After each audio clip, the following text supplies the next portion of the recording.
자, 이제 10절입니다. 10절 함께 읽으시겠습니다. 시작. 강 하나가 에덴에서 나가 동산을 적시고 거기서부터 갈라져 4개의 근원이 되었는데, 여러분 에덴이라는 말의 뜻이 뭐라고요? 기쁨, 환희, 희락, 이런 의미죠. 기쁨의 동산입니다. 에덴 동산은. 근데 여러분 에덴 동산이 혹시 어디에 있다고요? 원래 있던 에덴 동산의 원래 위치가 혹시 어딘지 들어본 적 있으신가요? 어디쯤일지. 자, 이제 지금 그 얘기를 조금 하려고 하는데요. 에덴 동산의 위치가 이게 유프라테스 강이고 이게 티그리스 강이거든요. 그러니까 요 유프라테스 강과 티그리스 강의 발원지쯤에 에덴 동산이 있었을 거다라고 대부분이 추정을 해요.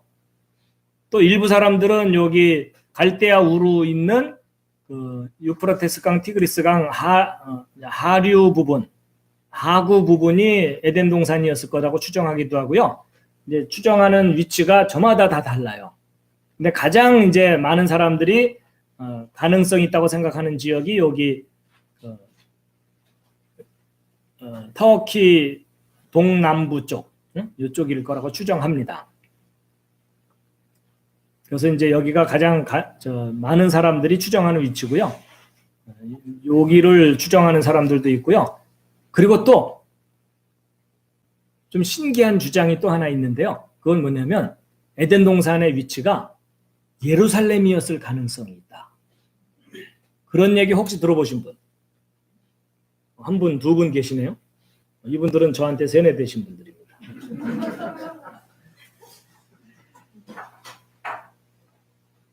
자, 일단 그 에덴 동산이 어디쯤 있었을까를 추정할 수 있는 근거가 이제 4개의 강이에요.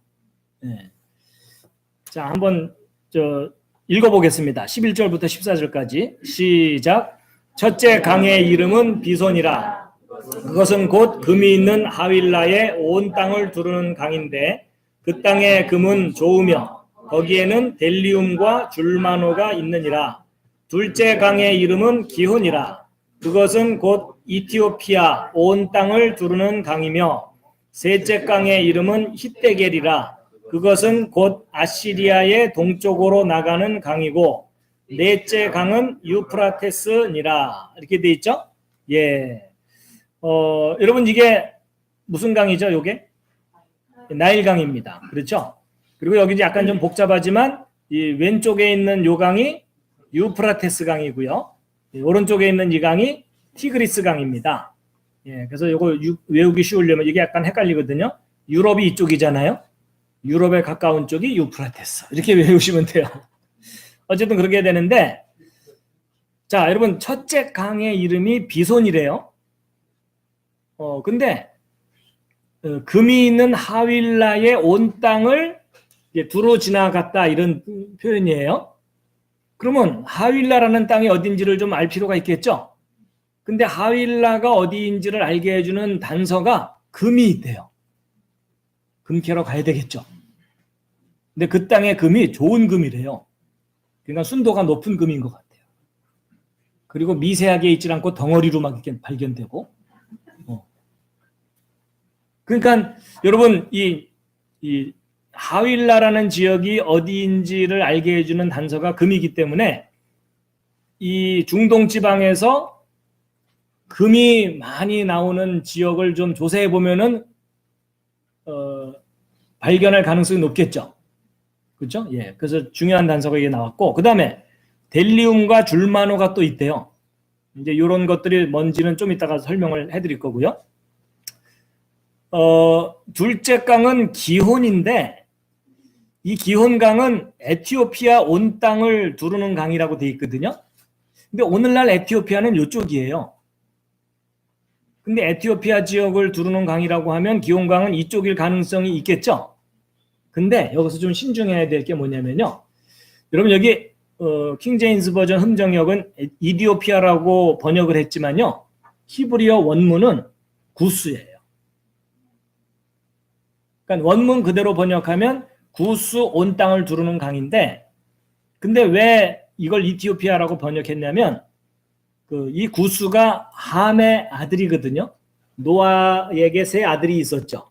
셈, 함, 야벳 있었죠. 그 함의 아들 중에 하나가 구스예요. 근데 그 구스의 후손이라고 주장하는 사람들이 에티오피아 사람들이에요. 그래서 조금 의역을 한 거예요. 여기서. 예. 근데 사실은 홍수 끝나고 나서 노아가 아라랏산에서 내려왔잖아요.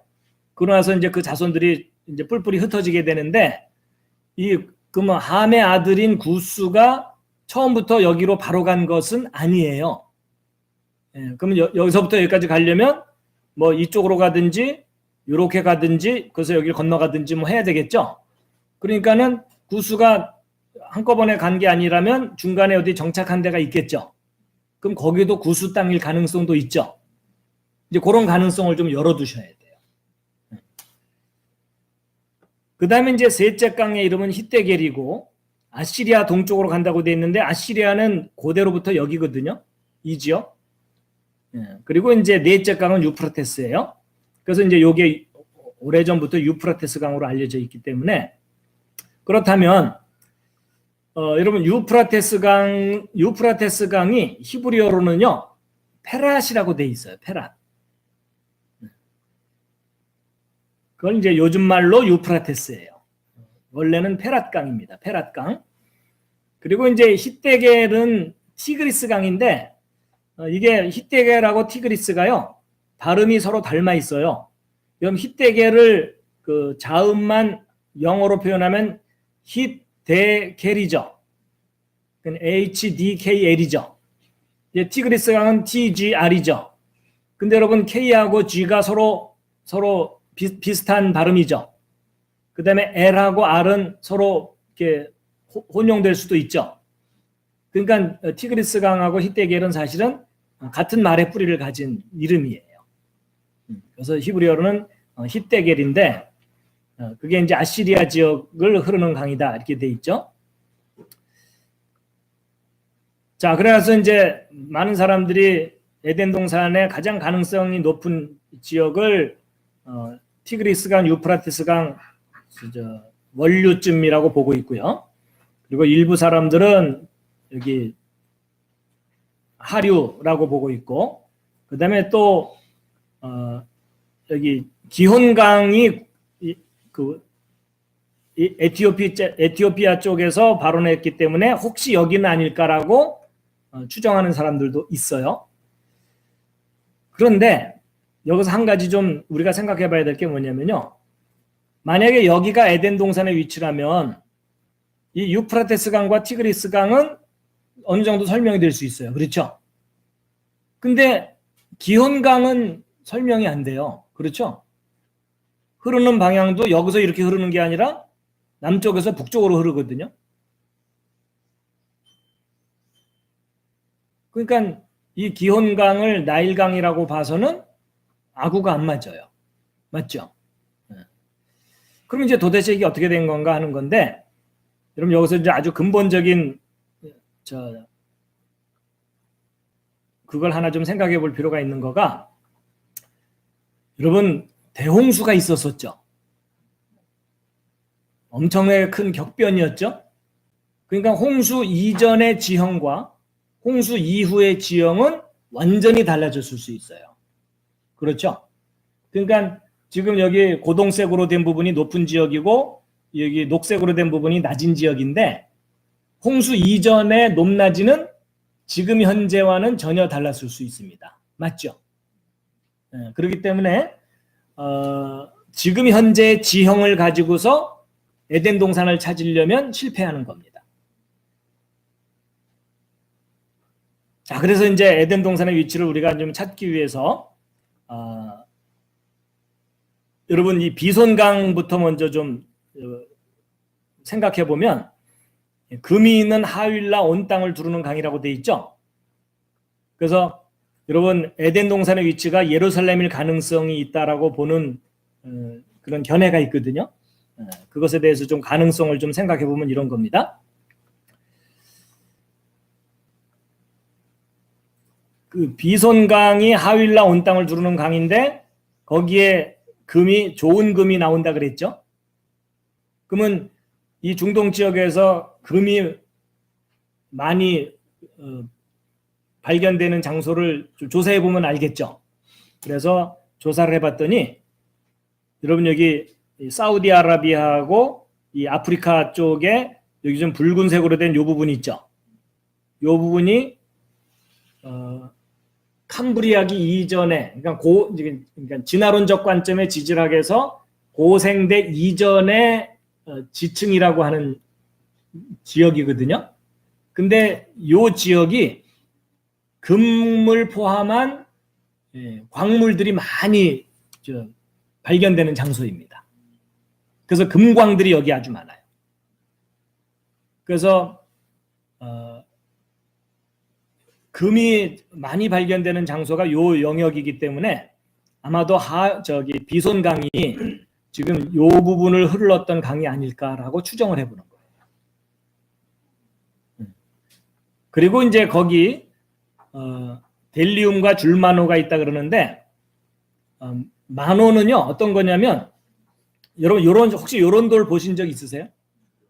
이게 아주 연마를 하면 그 광택이 나는 그리고 줄무늬가 발견되는 그런 거거든요. 근데 이 마노가 오늘날 요 부분이 사우디아라비아고요. 그 밑에가 예멘이거든요. 예멘 지역에서 마노가 생산됩니다. 그러니까 아마도 이 비손강이 여기서부터 이렇게 흘러서 내려온다면은 하윌라 지역을 관통하고 그리고 마노가 있는 지역까지도 연결되지 않았겠느냐라고 추정해 볼 수가 있어요. 그래서 그리고 이제 거기에 델리움이 있다 그러는데요. 델리움 또는 부델리움이라고 발음을 하게 되는데 이건 뭐냐면 나무라든지 그 식물에서 나오는 진액 있죠, 진액. 그 진액이 굳어져서 향기가 좋은. 그래서 방향수지라고 하거든요. 이제 그런 것인데 사실은 식물은 자생지가 역사가 흐르면서 변할 수도 있기 때문에 요거는 어떤 절대적인 그 근거는 아닌 것 같아요. 그 대신에 줄마노가 있다 그러는데 이제 마노 중에 줄무늬가 있는 걸 줄마노라고 하는 것 같아요. 그런데 이 마노 요런 돌이거든요. 그래갖고 아주 컬러풀한 이런 돌이라서 보석 내지는 준보석 취급을 하는데 이 마노가 또 굉장히 단단해요. 그래갖고 여러분 약국에 가면 약 조제할 때 약 갈아주는 이런 조그만 절구 같은 거 있죠. 요게 마노입니다.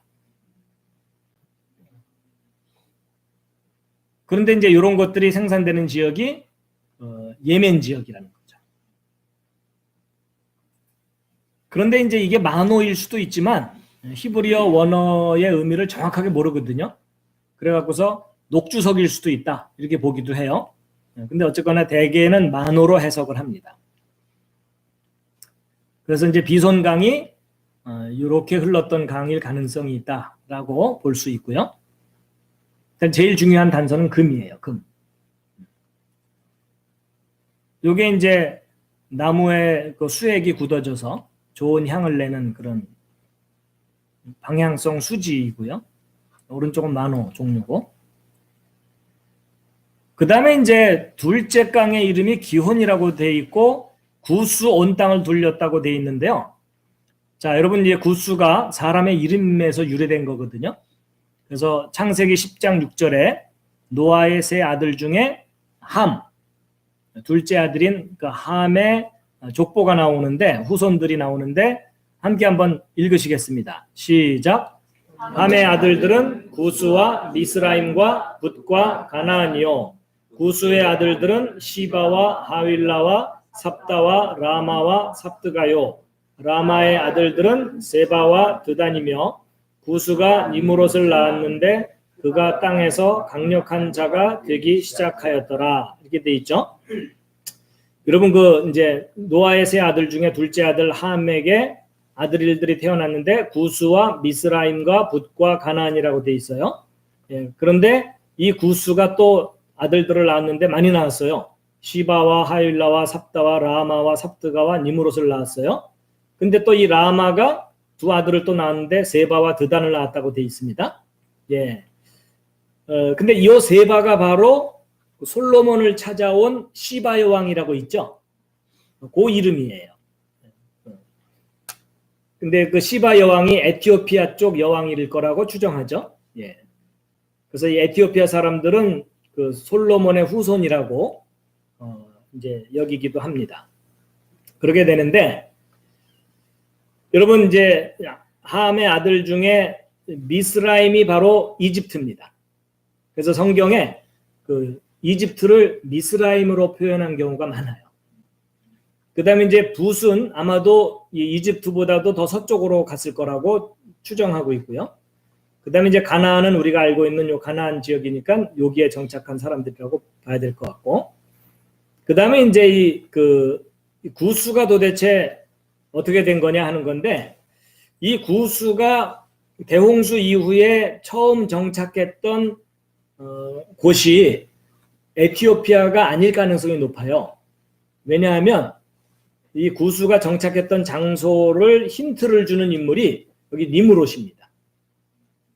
그 야살의 책을 읽어보면 이 구스가 5 아들을 먼저 낳고 이제 더 이상 자식이 없었거든요. 근데 아주 오랜 세월 후에 늦둥이가 하나 태어났어요. 그 늦둥이가 누굴까요? 니므롯이에요. 그래서 너무 아끼는 나머지 니므롯에게 하나님이 아담에게 입혀주었던 가죽옷 있죠. 그 가죽옷이 에녹을 거쳤다가 무드셀라를 거쳤다가 노아의 방주 안에도 실었다가 그것이 어떻게 해갖고 이 함의 소유가 됐거든요. 근데 그 옷을 구스에게 물려주었는데 이 구스가 여러분 늦둥이 태어나면 거의 정신을 잃어버리는 거 아시죠? 그러니까 이 늦둥이인 니므롯에게 그 옷을 입혀준 거예요. 그래갖고 근데 이 니므롯은 이 시날 지역, 요 지역의 왕이 되거든요. 그러면 이 구스가 니므롯이 늦둥이로 태어났고 그 니므롯이 시날 지역의 왕이 됐다는 얘기는 옆에서 함께 살았을 가능성이 높겠죠. 그래서 구스가 정착해서 살았던 곳이 니므롯이 있었던 그 근처일 가능성이 있다라고 추정하는 겁니다. 그러다가 나중에 무슨 연유인지 일로 옮겨갔을 가능성이 있죠. 그렇죠? 그러니까 여기 이티오피아라고 번역하면 적합하지 않은 것 같아요. 왜냐하면 사람들이 여기로 고정시켜서 생각하니까. 그러니까 이 구스가 처음 정착했던 지역이 여기일 가능성이 있다고 친다면 기혼강은 이 이티오피아 쪽으로 흘렀다기보다는 아라비아 반도 쪽으로 흘렀을 가능성이 있다는 거죠. 그리고 이제 드단이라든지 이런 족속들은 아라비아 반도 내에 존재했을 거라고 후대 사람들이 추정하거든요. 그러니까 결국 구스의 가족들의 주 정착지는 요 영역이고 나중에 어떤 연유에서인지 일로 쫓겨가든지 뭐 자진해서 건너가든지 그랬을 가능성이 있다라고 볼 수 있다는 겁니다. 더군다나 기혼이라는 이름이요 예루살렘에 있어요. 예루살렘에 여기 모리아산이 요거고요. 그리고 이제 이게 다윗성이라고 추정되는 지역이거든요. 거의 확실해요. 다윗이 수도를 정하고 성을 쌓은 곳인데 왕궁을 지은 곳인데 그 옆에 여기 기혼샘이라고 있습니다. 그래서 이 기혼이라는 말이 그 물이 넘쳐서 나온다는 의미거든요. 그래서 이게 요 기혼샘에 그 물이 넘쳐 나오는 샘이에요. 이게. 그리고 이제 이건 다윗성의 흔적일 것이라고 여겨지는 영역입니다. 예루살렘에 이제 관광을 가면 보통 여기 가서 구경하기도 하고 그렇습니다.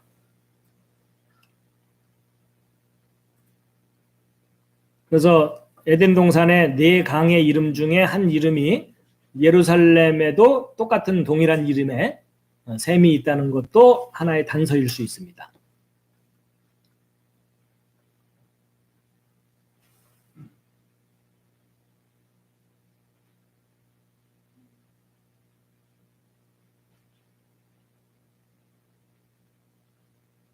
근데 제가 지금 설명하는 이 내용들은요, 믿거나 말거나입니다. 너무 이 내용을 절대시하지는 마시고요. 그냥 가능성만 두시기 바랍니다. 정확한 위치는 저도 올라가서 물어봐야 됩니다. 늘 말씀드리지만 마음이 급하신 분들은 먼저 올라가셔도 괜찮습니다. 자, 그 다음에 이제 유프라테스인데요. 여러분 그 예루살렘 가까운 곳에 유프라테스 강이 있다는 거 아십니까? 이게 바로 그 유프라테스 강이거든요. 예루살렘 근처에 있어요. 예루살렘에서 한 5km 정도 떨어진 곳에 있습니다. 5km보다는 좀 멀겠네요. 아나돗에서 5km 정도니까 예루살렘에서는 한 10km 정도쯤 될 수도 있겠네요. 여러분 여기가 예루살렘이면 여기에 유브라데 강이라는 강이 있어요. 유프라테스 강.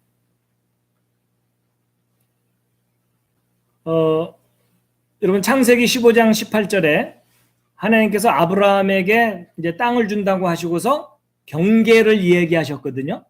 남쪽 경계는 이집트의 강이고 북쪽 경계는 큰 강 유프라테스거든요. 그래서 요 이집트의 강은 여기 나일강이 아니고요.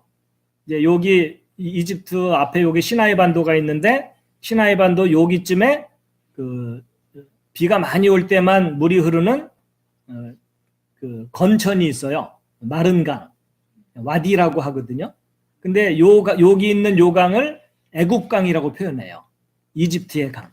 그래서 여기가 이제 이집트의 그 경계선입니다. 그래서 이스라엘 백성이 이집트를 탈출하려면 여기를 넘어와야 돼요. 그렇게 되고 유프라테스 강은 이게 유프라테스 강인데 예루살렘 근처에도 작은 유프라테스 강이 있기 때문에 이것은 큰 강 유프라테스라고 표현한 것 같아요. 그래서 여러분 큰 강 유프라테스가 있다는 얘기는 작은 강 유프라테스도 있을 가능성이 있겠죠. 근데 그 작은 유프라테스는 예루살렘 옆에 있어요. 요쯤 예루살렘이 여기면은 여기쯤에 있거든요. 예루살렘에는 기온샘이 있고 여기에 이제 유프라테스 강이 있는데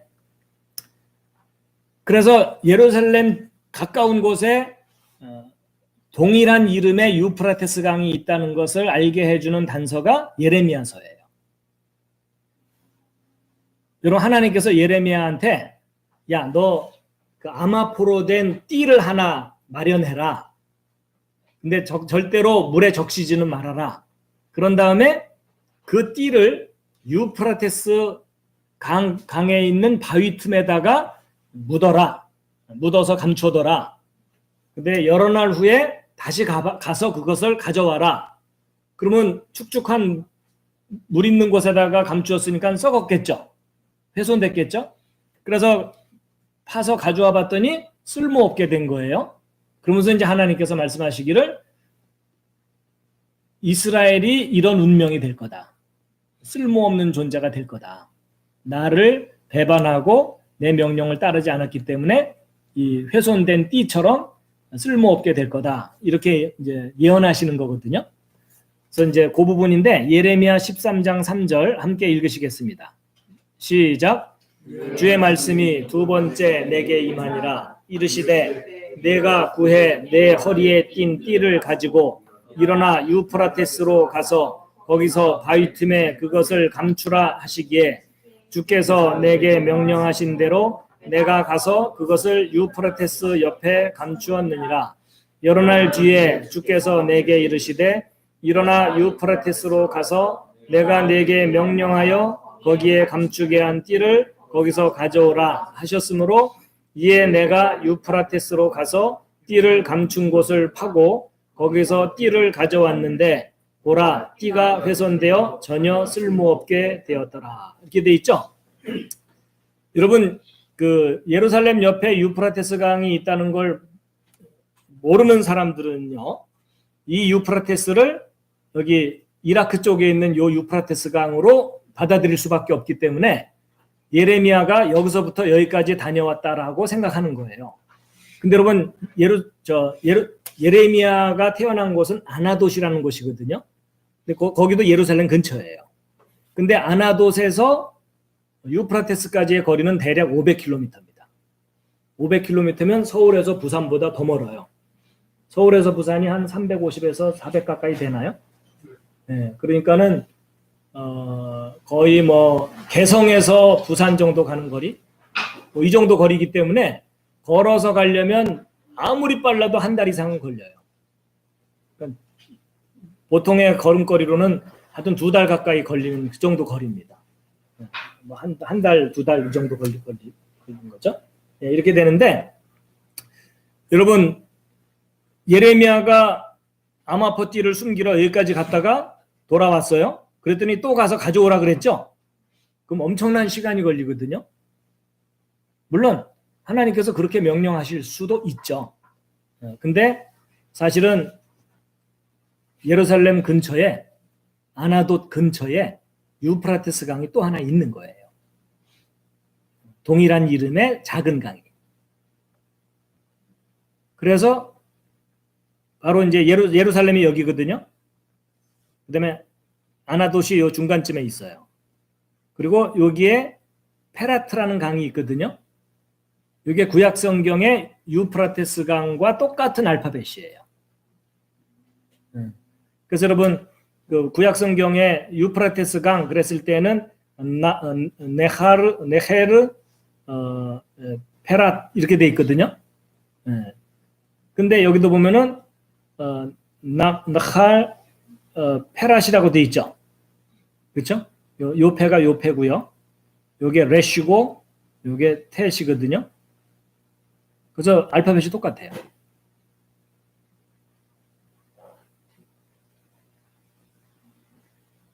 제가 예루살렘 갔을 때요. 선교사님이 여기를 안내해 주시더라고요. 그래서 제가 요 표지판 보고 왔어요.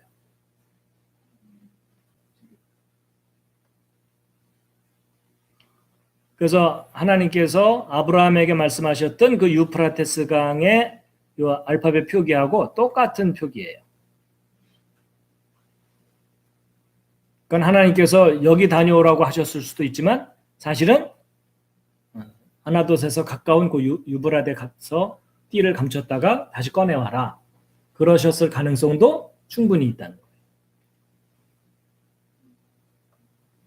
그래서 이게 바로 그 예루살렘 근처에 있는 유프라테스 시내입니다. 시내. 이거 강이라고 하기에는 좀 작아요.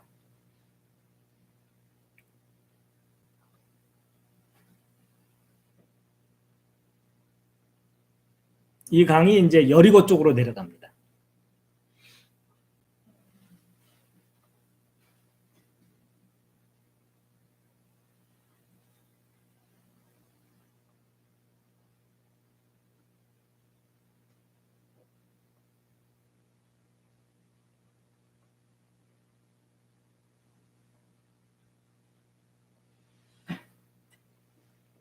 그래서 이제 500km 떨어진 유프라테스라고 생각하는 사람들은 예레미야가 여기까지 다녀오기에는 조금 비현실적으로 멀거든요. 그래서 이제 그 예레미야서에 나오는 그 내용을 사실적이라고 받아들이지 못하는 경향이 있어요. 근데 이제 예루살렘 근처에 작은 유프라테스가 있기 때문에 야 저기 좀 다녀와라. 뭐 마실 다녀오듯이 다녀오라고 하셨을 가능성이 있다는 겁니다.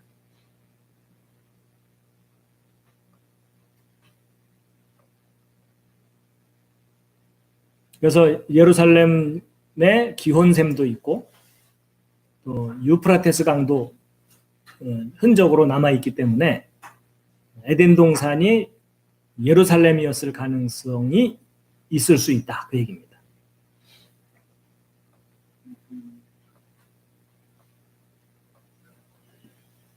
이런 가능성은 별로 생각 못 해보셨죠? 근데 예루살렘에 있는 그 선교사님은 상당히 가능성을 높게 보더라고요.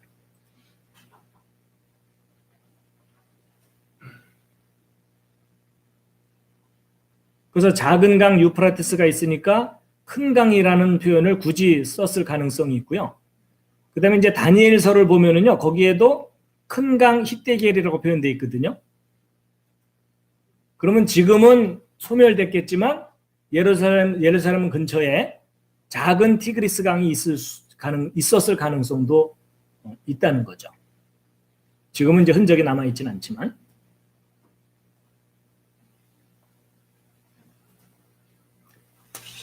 그런데 이제 예루살렘이 그 에덴 동산의 원래 위치였을 가능성을 뒷받침해주는 또 다른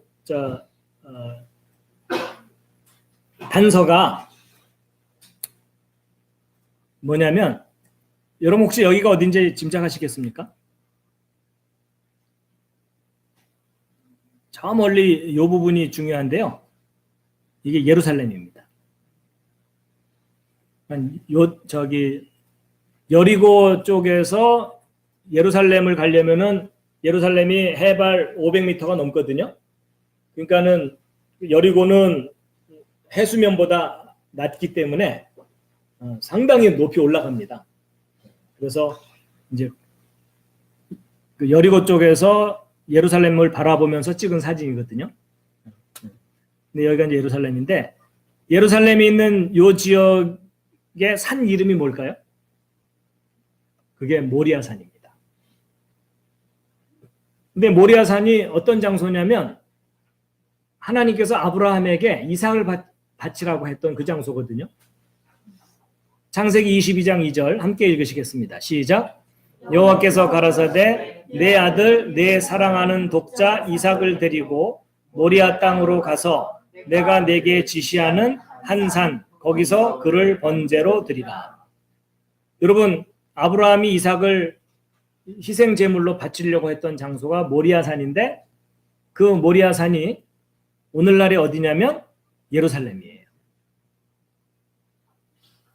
역대하 3장 1절 함께 읽으시겠습니다. 시작. 솔로몬이 예루살렘 모리아산에 여호와의 전 건축하기를 시작하니 그곳은 전에 여호와께서 그의 아버지 다윗에게 나타나신 곳이요 여부스 사람 오르난의 타작마당에 다윗이 정한 곳이라. 그럼 솔로몬이 성전 건축한 산이 무슨 산이라고요? 모리아산이에요. 근데 바로 그 모리아산에서 아브라함이 이삭을 제물로 바치려고 했었던 거죠. 그렇죠? 네.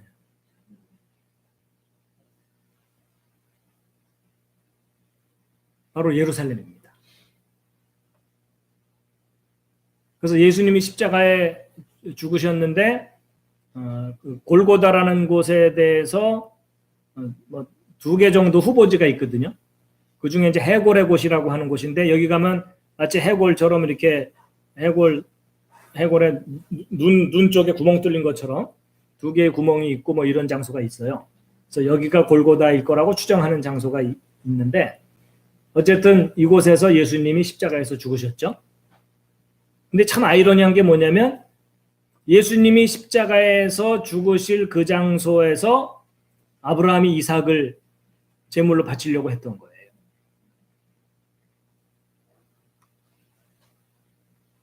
그럼 어찌 보면은 아브라함이 이삭을 바치는 이 장면은 예행 연습이었던 거죠. 그렇죠? 하나님 아버지께서 그 아들 예수 그리스도를 희생제물로 삼으시게 되는 것에 대한 예언적인 내용이고 예행 연습이었죠. 놀랍게도 같은 장소인 거예요. 근데 여러분, 예수님의 십자가 사건은 왜 원인이 뭐죠? 원인이 에덴 동산 사건이에요. 그렇죠? 에덴 동산 사건을 해결하려고 이 땅에 오셔서 죽으신 거잖아요. 그렇다면 여러분, 문제를 해결하려면 문제가 일어난 장소에 가서 해결하는 게 대개 원리죠. 그렇다면 에덴 동산의 위치가 예루살렘이었을 가능성이 높다는 거죠. 모리아산. 여기서 문제가 있었으니까 여기서 해결하신 것일 가능성이 높다는 거죠. 그걸 가능하게 해주는 단서 중에 하나가 아브라함이 이삭을 바친 장소가 놀랍게도 예수님이 십자가에서 죽으신 그 장소하고 같은 장소인 거거든요. 여러분, 이런 장소들은 다 누가 정하셨어요? 하나님께서. 그렇죠?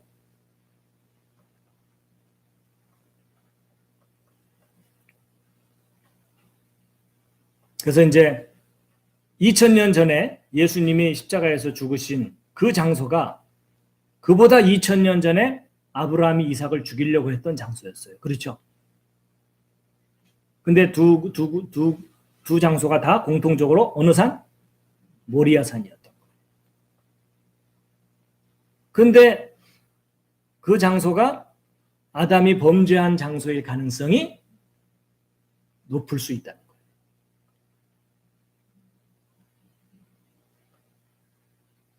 모리아 산일 가능성이 있다.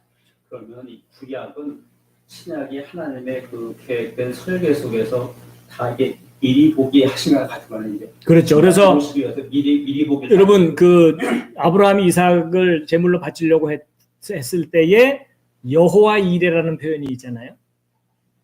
보통은 여호와께서 예비해 주신다 뭐 이런 의미로 해석을 하는데 원어의 직접적인 뜻은 그 산에서 그것을 볼 것이다 그 뜻이에요.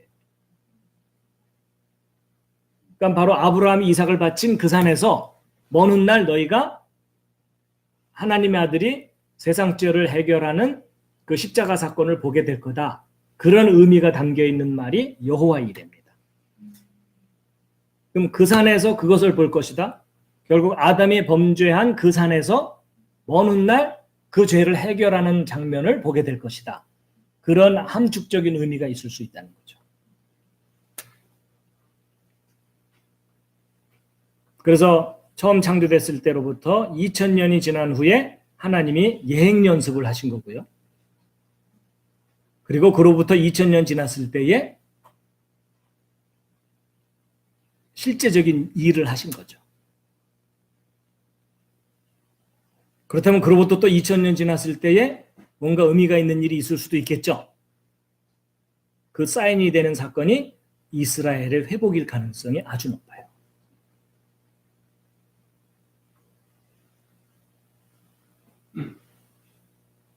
그러면 구약과 신약이 우연이 아니라 하나님의 계획된 하나의 설계를 통해서 미리 그 약속하신.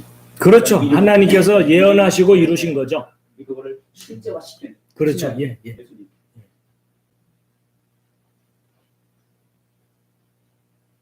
그러면 예수님 그 성경에 보면 생명나무 대신 예수님이라고 표현이 되어 있잖아요. 그렇죠. 여러분 에덴 동산에 선악을 알게 하는 나무도 있었고 생명나무도 있었죠. 그렇죠? 죄를 짓게 된 그 나무도 있었지만 다시 생명을 되찾게 해주는 나무도 있었던 거죠. 근데 바로 예수님이 생명나무로 이 땅에 오셨잖아요. 그렇죠? 나를 먹으면 영원히 살게 될 것이다. 나는 생명의 빵이고 너희들의 음식이다. 이런 말씀을 하셨잖아요. 그렇죠?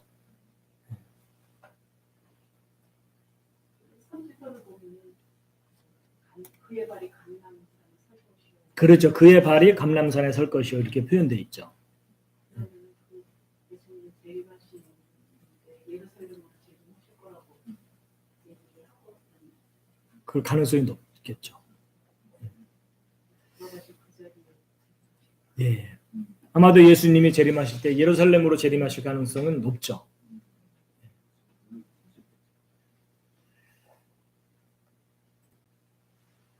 이사야서 51장 3절 말씀 함께 읽으시겠습니다. 시작.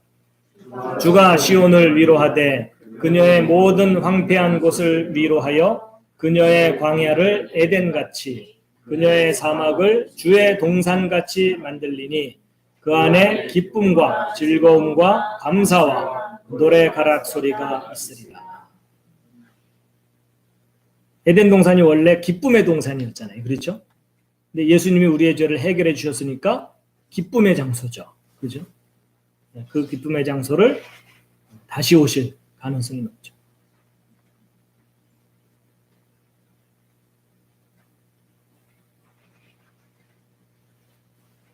지금 그러면 구약의 에덴 동산과 지금의 복음의 동산, 복음이라는 것이 그런 그 기쁜 동산이죠. 그렇죠. 복음도 기쁜 소식이죠. 같은 의미를 더하고 있지는 않을까요? 뭐 서로 맥락이 같을 수 있죠. 예. 복음이 시작된 장소가 예루살렘이니까. 예. 어쨌든 에덴 동산의 위치가 예루살렘이었을 가능성이 있다라고 하는 거지 아주 단정적으로 말하기는 힘들어요. 그렇지만 개연성이 어느 정도는 있죠. 뻥이어도 재밌죠.